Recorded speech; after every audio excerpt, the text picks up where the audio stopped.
సంకల్పం. కాదంబరి కిరణ్ గారు ఈరోజు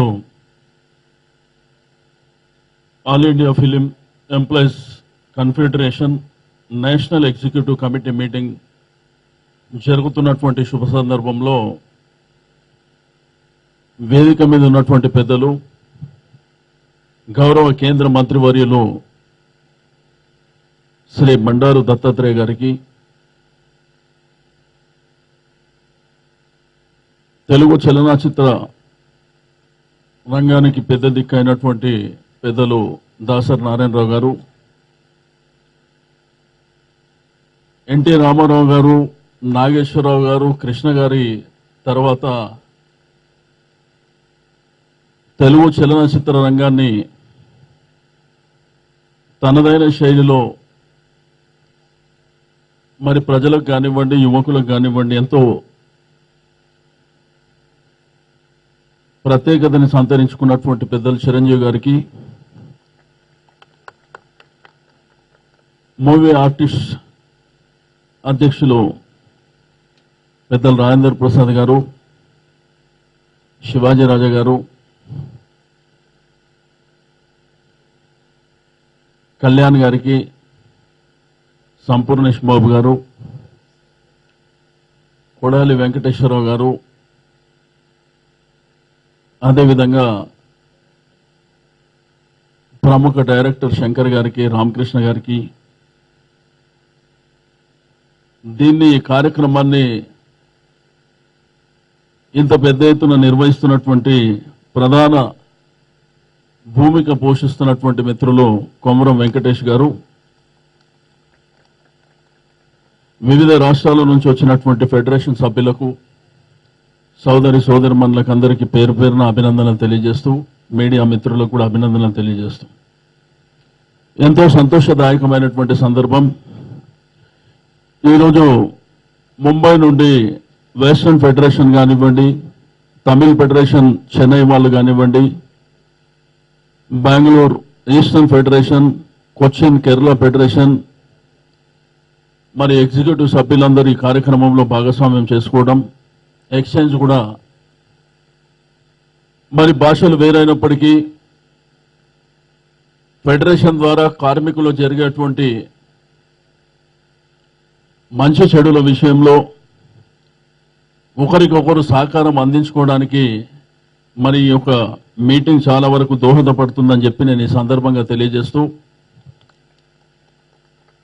ఈరోజు మరి భారత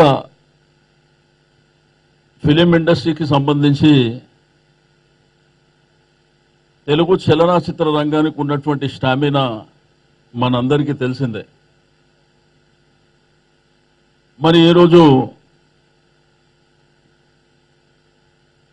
50 సంవత్సరాల క్రితం మొట్టమొదటిసారి అక్కినేని నాగేశ్వరరావు గారు మరి ఇక్కడ స్టూడియో నిర్మించడానికి రావడం, తద్వారా తెలుగు ఇండస్ట్రీ ఇక్కడికి రావాలని చెప్పి మరి దాసరి నారాయణరావు గారు కృషి చేయడం, ఆ తర్వాత అన్న ఎన్టీ రామారావు గారు, ఆ తర్వాత కృష్ణ గారు, ఈ విధంగా హైదరాబాద్లో తెలుగు చలనచిత్ర పరిశ్రమ స్థిరపడడం, కొన్ని లక్షలాది మందికి ఎంప్లాయ్మెంట్ ఇచ్చేటువంటి ఒక ఇండస్ట్రీగా ఏర్పడడం, మరి ఆ రోజుల్లో కార్మికులకు సంబంధించి మరి దాసరి నారాయణరావు గారు ఇనిషియేటివ్ తీసుకొని దివంగతులైనటువంటి ప్రభాకర్ రెడ్డి గారు మరి ఇక్కడ చిత్రపురి కాలనీ అని నిర్మాణం చేయడం అనేది నిజంగా శుభ పరిణామం అని చెప్పి నేను ఈ సందర్భంగా తెలియజేస్తా ఉన్నాను. ఈరోజు తెలంగాణ రాష్ట్రంలో మరి మన ముఖ్యమంత్రి గారు కేసీఆర్ గారి నాయకత్వంలో చలనచిత్ర పరిశ్రమ 3 పువ్వులు 6 కాయలుగా ఉండాలి, తప్పకుండా అందరికీ మంచి జరగాలనేటువంటి సంకల్పంతో మరి ఈ మధ్యకాలంలో కొన్ని కార్యక్రమాలను తీసుకొని ముందుకెళ్తా ఉన్నాం. మనందరికీ తెలుసు, చలనచిత్ర పరిశ్రమకు కులము ప్రాంతం ఉండదు అనేది చాలా స్పష్టంగా నేను మొదటి నుంచి చెప్పుకుంటూ వస్తున్నటువంటి విషయం. మరి ఈ మధ్యకాలంలో క్యాబినెట్ సబ్ కమిటీ ఏర్పాటు చేయడం, కొన్ని కీలకమైనటువంటి నిర్ణయాలు, ఏదైతే ఆన్లైన్ టికెటింగ్ కానివ్వండి, అదేవిధంగా ఈ పర్మిషన్స్ విషయంలో కూడా ప్రొడ్యూసర్స్ చాలా వరకు ఇబ్బందులు పడుతున్నటువంటి విషయం మనందరికీ తెలిసిందే. దీన్ని సింగిల్ విండో తీసుకురావాలనేటువంటిది మరి ఆల్రెడీ ఆ నిర్ణయం తీసుకోవడం జరిగిందని చెప్పి నేను ఈ సందర్భంగా తెలియజేస్తా ఉన్నాను. మరి దీని ద్వారా చాలా మందికి ఉపయోగపడుతుందని చెప్పి నేను ఈ సందర్భంగా గుర్తు చేస్తూ, మరి ప్రత్యేకించి ఇంకా చాలా కార్యక్రమాలు, ఒక ఫిలిం ఇన్స్టిట్యూట్ కూడా ఏర్పాటు చేయాలని చెప్పి ప్రభుత్వం ఒక నిర్ణయం తీసుకోవడం జరిగింది. ఈరోజు తెలంగాణ ప్రాంతంలో మరి షూటింగ్కు అనువైనటువంటి ప్రదేశాలు మన రాష్ట్రంలో ఉన్నటువంటి విషయాన్ని కూడా నేను ఈ సందర్భంగా తెలియజేస్తా ఉన్నాను. మీకు టెంపుల్స్ కానివ్వండి, ఫారెస్ట్ కానివ్వండి, మరి హిస్టారికల్ సిటీ హైదరాబాద్ కానివ్వండి, ఈ సరౌండింగ్ ప్లేసెస్ కానివ్వండి, ఈరోజు మన యొక్క తెలుగు వాళ్ళకే కాకుండా భారతదేశంలో ప్రపంచంలో ఎక్కడున్నా కానీ మరి షూటింగ్ చేసుకోవడానికి ఈరోజు సేఫ్టీ విషయంలో, సెక్యూరిటీ విషయంలో, అదేవిధంగా ట్రాన్స్పోర్టేషన్ కానివ్వండి, హాస్పిటాలిటీ కానివ్వండి, మరి హైదరాబాద్కు ఉన్నటువంటిది ఈ దేశంలో ఎక్కడ లేదు అని చెప్పి నేను ఈ సందర్భంగా తెలియజేస్తా ఉన్నాను. మరి దాంతోపాటు ఈ మధ్యకాలంలో చిత్రపురిలో కూడా మరి నేను, కేటీఆర్ గారు, మహేందర్ రెడ్డి గారు అక్కడికి వెళ్ళి మరి అక్కడ ఒక మీటింగ్లో కూడా అక్కడ ఉన్నటువంటి అసలు చాలా బ్రహ్మాండమైనటువంటి ఇండ్లు అక్కడ నిర్మించడం జరిగింది. కానీ కొన్ని ఫెసిలిటీస్ విషయంలో అక్కడ ఉన్నటువంటి మన కార్మికులు ఇబ్బందులు పడుతున్నటువంటి విషయం కూడా మనందరికీ తెలుసు. అక్కడ ఒక ఆసుపత్రి లేదు, ఒక రేషన్ షాప్ లేదు, అదేవిధంగా వైఫై కానివ్వండి, రోడ్స్ కానివ్వండి, ఆర్టీసీ బస్సెస్ అయితే ఇమ్మీడియట్గా వచ్చినాయని చెప్పి ఆ రోజు ట్రాన్స్పోర్ట్ మినిస్టర్ గారు చెప్పగానే 2 రోజులలోనే బస్సులు అక్కడ మరి ఆర్గనైజ్ చేసినటువంటి విషయం. అదేవిధంగా అంత పెద్ద చిత్రపురి కాలనీ నిర్మాణం జరిగేది, కానీ అక్కడికి వెళ్ళాలంటే రోడ్ బాగాలేదు. ఆ రోడ్డు కూడా శాంక్షన్ చేయించడం, బహుశా 4 తారీఖు దాని ఫౌండేషన్ ఉంది. దాంతోపాటు హాస్పిటల్ నిర్మాణం కూడా మరి హెల్త్ మినిస్టర్ గారు లక్ష్మారెడ్డి గారితో మాట్లాడడం జరిగింది. మరి అదేవిధంగా ఇక్కడ కొమరం వెంకటేష్ గారు, కాదంబరి కిరణ్ గారు, మిగిలిన సభ్యులు కూడా మరి లక్ష్మారెడ్డి గారితో మాట్లాడినారు. వారు కూడా వారి నివాసం నియర్ బై ఉంది కాబట్టి వారు నేను అక్కడికి పర్సనల్గా వచ్చి అది శాంక్షన్ చేస్తా అని చెప్పి కూడా వారు చెప్పినటువంటి విషయాన్ని నేను ఈ సందర్భంగా తెలియజేస్తా ఉన్నాను. అదేవిధంగా ఈ వైఫై కూడా మరి ఆల్రెడీ క్లియరెన్స్ ఇచ్చినటువంటి విషయాన్ని నేను ఈ సందర్భంగా తెలియజేస్తూ, దీంతో పాటు అదే ప్రాంతంలో ఒక 10 ఎకరాల స్థలం ఇస్తే మిగిలిన కార్మికులకు కూడా చాలా మంది ఆ రోజుల్లో తీసుకున్న వాళ్ళే కాకుండా ఇండస్ట్రీలో ఈ మధ్యన చాలా మంది కార్మికులు వచ్చారు. కానీ ఈ మధ్యకాలంలో కొన్ని అసోసియేషన్స్ కూడా విపరీతంగా పెరిగిపోయినాయి.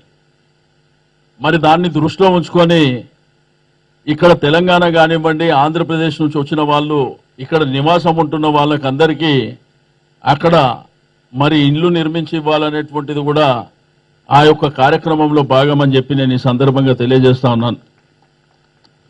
అయితే ఈరోజు తెలంగాణ రాష్ట్రం వచ్చిన తర్వాత మనకందరికీ తెలుసు, తెలంగాణ రాష్ట్రం వస్తే ఇండస్ట్రీ ఏమైపోతుంది, మేమేమైపోతాము, రకరకాల అనుమానాల మధ్యన ఆ రోజు పరిస్థితులు ఉన్నాయి, మీకు అందరికీ తెలిసిందే.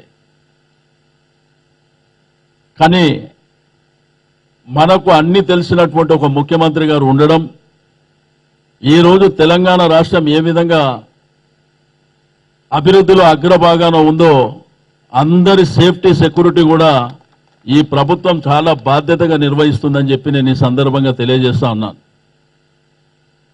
మరి దీంతో పాటు అక్కడక్కడ చిన్న చిన్న సమస్యలు వస్తున్నాయి. మొన్న డ్రైవర్స్ సమస్య కూడా వచ్చింది, వెహికల్ ఓనర్స్ సమస్య కూడా వస్తే మరి వెంకటేశ్వరరావు గారు, సురేష్ బాబు గారు, అదేవిధంగా ఆ కమిటీ ప్రెసిడెంట్, ఆ డ్రైవర్ అసోసియేషన్ అధ్యక్షులు వారు కూడా అక్కడ సెక్రటరియట్లో మాట్లాడి ఆ సమస్య కూడా పరిష్కారం దొరికిందని చెప్పి నేను ఈ సందర్భంగా తెలియజేస్తా ఉన్నాను. ఈరోజు చలనచిత్ర పరిశ్రమ అంటే దాంట్లో పనిచేసే ప్రతి టెక్నీషియన్స్ కూడా ఈరోజు హీరోసే కావచ్చు, దాంట్లో పనిచేసే కార్మికులే కావచ్చు, ఒకరి సహకారం ఉంటేనే ఆ ఇండస్ట్రీ బాగుపడడానికి చాలా వరకు ఉపయోగపడుతుంది. ఇక మా ముందున్నటువంటి కర్తవ్యం మరి మూవీ ఆర్టిస్ట్ అసోసియేషన్ వారికి కూడా సహకారం అందించాలని ప్రభుత్వం ఆలోచిస్తుంది. ఎందుకంటే చాలామంది మనకు తెలిసి చలనచిత్ర పరిశ్రమకు 100 సంవత్సరాలు అయింది. కానీ కొంతమంది చనిపోయినప్పుడు కానీ కొంతమంది ముదుసలి వయసు వచ్చినప్పుడు కానివ్వండి వాళ్ళు పడుతున్నటువంటి ఇబ్బందులు వర్ణాతీతం. వాళ్ళకు ఆర్థికమైనటువంటి ఇబ్బందులు, హెల్త్ పరమైనటువంటి ఇబ్బందులు, రకరకాల సమస్యల మధ్యన వాళ్ళు కొట్టుమిట్టాడుతున్నారు. అటువంటి ఎలిజిబుల్ పర్సన్స్ ఎవరున్నా కానీ తప్పకుండా ప్రభుత్వం ద్వారా వారికి పెన్షన్ ఇప్పించేటువంటి కార్యక్రమాన్ని మనం చేపట్టడం జరుగుతుందని చెప్పి నేను ఈ సందర్భంగా తెలియజేస్తా ఉన్నాను. వాళ్ళ కుటుంబాలకు సంబంధించి ఎవరన్నా పెళ్లికున్నటువంటి పిల్లలు ఉంటే కూడా కళ్యాణ లక్ష్మి కార్యక్రమాన్ని కూడా వాళ్ళకు అందజేయడం జరుగుతుంది. 51,000 రూపాయలు ప్రతి ఆడపిల్ల పెళ్లి ఉంటే 51,000 రూపాయలు మరి ప్రభుత్వం ద్వారా ఇచ్చేటువంటి కార్యక్రమాన్ని చేపట్టడం జరుగుతుంది. ఈ రోజు ప్రభుత్వం అనేకమైనటువంటి కార్యక్రమాలు ఈ రోజు భారతదేశ చరిత్రలోనే ఏ రాష్ట్రంలో చేయనటువంటి కార్యక్రమాలని మన ప్రభుత్వం చేపడుతుంది. ఈ రోజు 24 గంటలు కరెంట్ ఉంటుందని చెప్పి ఎవరు అసలు ఊహించలే. అందరు కళ అనుకుంటూ మాట్లాడితే ఈరోజు తెలంగాణ రాష్ట్రం వస్తే పనిచేసేటువంటి ముఖ్యమంత్రి వస్తే మరి ఏ విధంగా ఉంటుందో మన రాష్ట్రం మీకు అందరికీ తెలుసు. ఈరోజు మీరు మీడియాలో పేపర్లో చూస్తే భారతదేశంలో ఒకవైపున అభివృద్ధి సంక్షేమం చేసినటువంటి 29 రాష్ట్రాలల్లో బాగా అభివృద్ధిలో ముందున్నటువంటి ముఖ్యమంత్రి ఎవరంటే కేసీఆర్ గారు అని చెప్పి ఈరోజు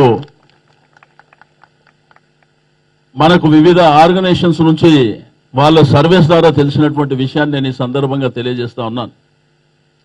కాబట్టి డెఫినెట్గా హైదరాబాద్కి ఇంకా భవిష్యత్తు ఉంది.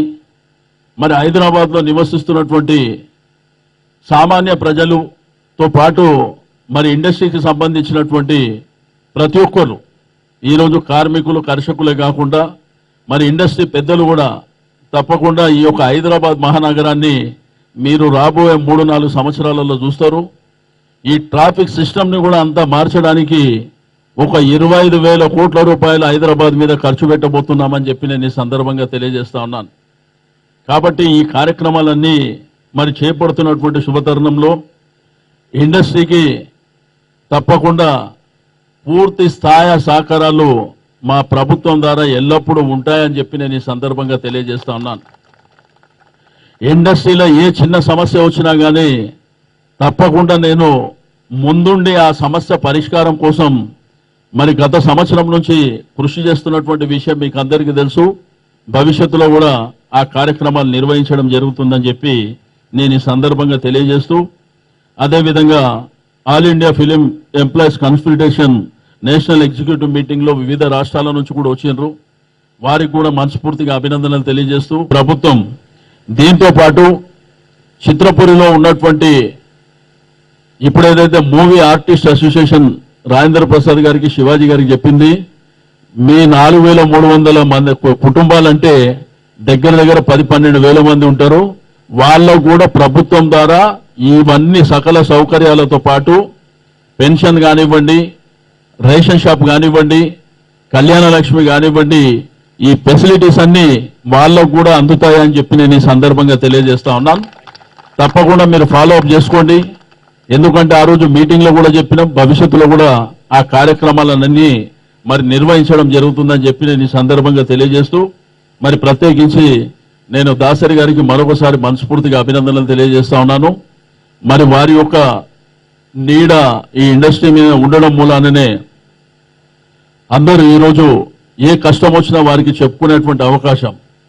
మరి అదేవిధంగా సినిమా పట్ల, సినిమా ఇండస్ట్రీ పట్ల తనకున్నటువంటి అభిమానాన్ని చాటి చెప్పడానికి మరి ఇక్కడ ఒక ఫెడరేషన్ మీటింగ్ అయితే కూడా చిరంజీవి గారు రావడం అనేది మీ అందరి అదృష్టం అని చెప్పి నేను ఈ సందర్భంగా తెలియజేస్తూ మరి నాకు ఇచ్చినటువంటి అవకాశానికి కృతజ్ఞతలు తెలియజేస్తూ